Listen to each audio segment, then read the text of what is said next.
Hello, hello. This is Kim Addis. I am the president and founder of Frame of Mind Coaching, and you have just joined the Frame of Mind Coaching podcast, where we typically invite leaders from all over the world to get coached live and in person. But today we have another special episode with my daughter, Fernekotlyar. She's actually in Montreal right now, and she's joining us to discuss a special case that she's put together. Ferne, welcome. Hi, thank you so much. Are you ready for your case today?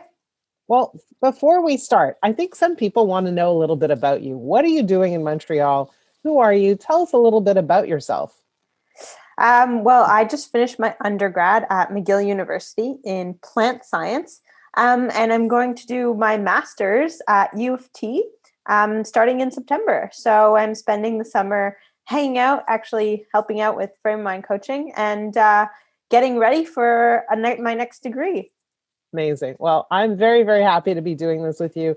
People are very excited about these episodes. I've been getting a lot of feedback, a lot of emails from different people. So maybe we're going to keep going with this. So, Ferne, you're on. What do you have for me today?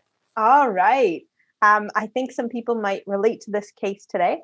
Today it's about a lady named Julie. Now, Julie's in general pretty happy. She's got a great job, great children, a nice house, great friends. Her husband, on the other hand, she loves him to death, but he's been getting on her nerves. Her husband is very particular, very particular. He needs the shoes to be aligned in a very specific way. If one is flipped over or slightly ajar, he's upset.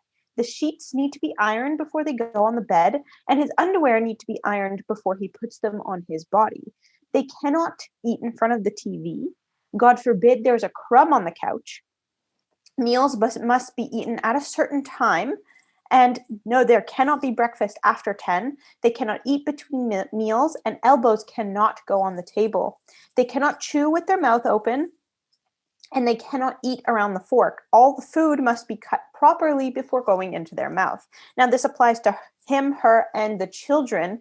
Her husband even has particularities about the dog. Of course, he cannot poo inside the house or bark too loudly. If he does any of these things, the poor dog gets a little kick. Her husband doesn't necessarily punish her or the children, but he makes a comment if they don't follow these rules, and they will know that he is dissatisfied. She is fed up with constantly being not good. She feels as though she's not good enough, and that if it's not perfect, it's not good. It's hard for her to keep up this level of perfection. And while she adores her husband, and he's, super good guy, smart, dedicated, kind, great husband, she loves him, she doesn't know how to deal with this particularity. Okay. Interesting situation. So I'll ask a question. When they do something that's not in line with his desires, what kind of comments does he make? What does he say? What does he do? How does he react? Does he storm off? Does he just give a glare? What does he do? He makes a comment and lets them know that it's their fault and not his, and that they shouldn't be doing this thing like that. So, for example, if someone's in the washroom and they didn't lock the door and he walks in on them, he lets them know that it's the other person's fault for not locking the door. He doesn't apologize or, take any sort of responsibility for for getting upset over small things. And how does Julie typically handle it? How has she handled it in the past? Usually she just kind of does what he asks and abides by his rules, but now she's getting fed up. So she's been tiptoeing around him. Essentially. Okay. So I see this in two different ways, okay? I see it very kind of almost two ways that are diametrically opposed. Okay, so let's look at those two different ways. If Julie's husband, let's call him Mark. Sure. Okay, if Mark had a diagnosed issue, let's say with OCD, then the angle would be for Julie to understand his diagnosed issue and not to work around it necessarily, but to understand where he's coming from. And so that she does not take his words, his comments, his point of view, his way of life too personally. Right? So I think it's very important to understand where this urge for perfection and specificity is coming from. And I think that part of the problem is she doesn't really know where it's coming from. Mm. And she doesn't know if it's something that is hardwired in him, like some kind of debilitation, or if it's just he's being a pain and he's taking that out on her. And so I think that's a very important element because, if I saw perhaps my husband, for example, lose his eyesight, then I would understand that he's tripping over things, or he needs the counters clean, or he needs the cupboard doors closed. I would understand where that's coming from. And I wouldn't fight it. I would try to make his life as easy as possible. If I thought that he's just, likes to have cupboard doors closed just because that's the way he is, then I'd probably experience some resistance. So in her case, understanding where it's coming from is really, really important. And if he's willing to get some sort of an assessment, that would help her and him be on the same page a lot more about this issue. The other side of the coin is, which is again diametrically opposed, is that perhaps he is just being particular and there is no diagnosed issue. And so the question becomes, how far does she bend herself, contort herself to accommodate him? And at what point does that bend start to really hurt? And so, from my perspective, if that's the case and there is no diagnosed issue, then I would recommend to Julie to live her life, do what she thinks is right. If she wants to eat around the fork, let her eat around the fork. If she wants to eat with her hands, let her eat with her hands. If he's unhappy with it, that's okay too. And so the idea for Julie is to find a way to understand her husband and where he's coming from, and or not really tune in to his view of life and his desires and his demands. If he wants to eat with a fork and knife, by all means, it's his right. But the idea is for her to own her life and live the life that she wants to live, how she wants to live it. And if he does make comments, then the issue is to teach her how to deal with those comments and not take them personally, not resist them, not fight them. He makes a comment. Okay, some people have tics.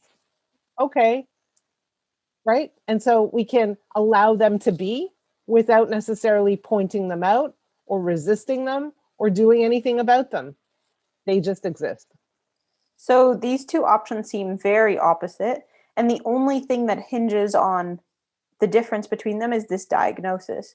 Now, who's to say that, like, the doctor is necessarily correct about this diagnosis? Like, why does that completely change the way she should react? Yeah, it's a great question. And it's not that the doctor knows, but there are well-known assessments that help us understand what's going on with a person. So it's not just one doctor's opinion. She can get 10 doctors' opinions. It doesn't really matter. But understanding where someone's coming from gives us a higher degree of acceptance. And it helps us to look at someone and not necessarily feel like they have to change in order for us to be happy. Now, by the way, nobody has to change in order for us to be happy, but that goes both ways, right? So for Julie, we want her to accept her husband the way he is. If we were coaching her husband, Mark, we would also encourage him to accept the people around him the way they are. It sounds like that's going to be a challenge for him because he's so particular. And so for me, I'm interested in Julie. And I'm interested in Julie finding a life that she's at peace with, but also building a relationship that she's okay with. Right? So the coaching is not for Julie to go and sit down and have a chat with Mark. I'm sure she's done that before. I'm sure she's expressed her frustration and her unhappiness about the constant nitpicking or the constant identification of their imperfections. And so she has a choice, right? She could say, I can't live with this anymore and move along with her life. Or she could say, gee, I see how he is. I see where he's coming from. I don't have to abide by his rules. I don't have to enable this, but he's going to be the way he is. And so I'm not going to use his behavior and his perspective, his attitude as my reason for being completely miserable in life. But also, I'm not going to tiptoe around him. That makes sense. I guess my second question would be about the children. How does she make sure that they're not taking too many of his comments to heart? Because, at that delicate age, it could be a big shot to your confidence. Yeah, and that's why I think the diagnosis is super important. And the same rules apply to her kids too. But it's very important for her to help her kids understand what's going on with dad, why it's so important for him to have everything so particular, so exact. And they too can make choices to accommodate him because it does make his life easier, because he has something going on, or to live their lives and be okay with the fact that sometimes he'll make a comment or make a face, but to not get in the ring with him, to not get into a battle with him, and just allow that comment or that moment, that exchange to pass. Yeah, I guess not taking it personally and letting it affect the way they think and feel. The only thing is that, I feel like their father has a big impact on that, and it's maybe hard for them to not necessarily believe what the father says. You're right. The father does have a big impact. And that's why the mother, Julie, needs to create an anchor for her children. Number one, by showing them how to behave in the face of Mark and his behavior, by helping them understand what's going on, and by giving them tools to react and respond to their father. Sometimes the tool is to walk away. Sometimes the tool is to accommodate.